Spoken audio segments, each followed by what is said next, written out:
సోమవారం కొప్పోలు క్రాంతి ఫంక్షన్ హాల్లో ఏర్పాటు చేసిన అఖిల భారత యాదవ మహాసభ గుర్రంపోడు మండల సమావేశంలో అఖిల భారత యాదవ మహాసభ నల్గొండ జిల్లా అధ్యక్షులు ముచ్చర్ల ఏడుకొండల యాదవ్ పాల్గొని మాట్లాడారు.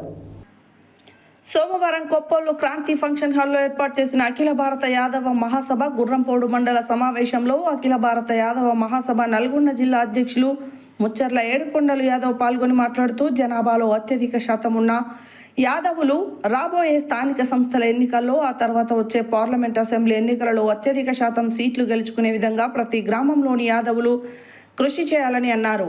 ఎక్కువ జనాభా కలిగి ఉన్న యాదవులు కలిసికట్టుగా ఉండి ఎక్కువ మంది ప్రజాప్రతినిధులను గెలిపించుకొని చట్టసభలోకి తీసుకెళ్లాలని తెలియజేశారు.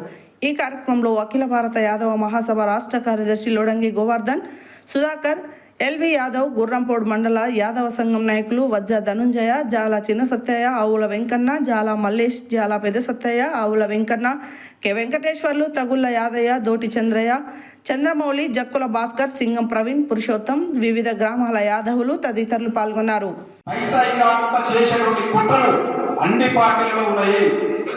అన్ని పార్టీల్లో కూడా మనకు రాజకీయంగా ఎదగకుండా కావడానికి మనల్ని సమస్య తయారు చేసి మనం గిట్టకుండా మన దాకా మనకి పంచాయతీలు పెట్టి మనకు ఏ రకమైనటువంటి చిన్న స్థాయి నుంచి కూడా పాత్ర పోషించాలి. ఈ సర్పంచులు 4 సర్పంచులతోటో 4 ఎంపీటీసీలతోటో తర్వాత ఏదో చిన్న వార్డు మెంబర్లతో సరిపెట్టుకుంటే మన జాతి ఏడ ఉండాలో ఎంత దూరం ఉండాలో మనల్ని అంతే దూరం ఉంచుతూ ఉన్నారు. అది ఏ రాజకీయ పార్టీ అయినా కానీ ఏ ప్రభుత్వం కానీ. ఇవాళ ప్రభుత్వాలలో మన పాత్ర ఎంత, ఏ ప్రభుత్వంలో మనకున్న ఉనికి ఎంత, మనకున్న నాయకత్వం ఏం చేస్తుందో, మనకున్న నాయకత్వం ఏది. ఇవాళ జిల్లాకు పోతే మనకు ఎవరు దిక్కు, రాష్ట్రానికి పోతే మనకు ఎవరు దిక్కు. ఇంత పెద్ద లక్షల కుటుంబాలు ఉన్నటువంటి మన యాదవ జాతిలో మనకున్న ఎమ్మెల్యేల సంఖ్య ఎంత, నల్గొండ జిల్లాలో ఉన్నటువంటి ఉమ్మడి నల్గొండ ఉన్నటువంటి యాదవుల సంఖ్య ఎంత, రాష్ట్రంలో ఉన్నటువంటి యాదవుల సంఖ్య ఎంత. లాస్ట్కు మన పరిస్థితి చాలా హీనమైన దీనస్థితికి వచ్చేసి ఒక్క ఎమ్మెల్యేకు దిగజారిపోయాం మనం. అది మరి మన తప్ప, రాజకీయ నాయకులు ఆ పార్టీ వాళ్ళు మనలా మోసం చేస్తున్నారా? మోసం కాకుండా మనం తెలివిగా లేకపోవడం జరుగుతుందా? ఇది మనందరం కూడా అర్థం చేసుకోవాల్సిన అవసరం ఉన్నది.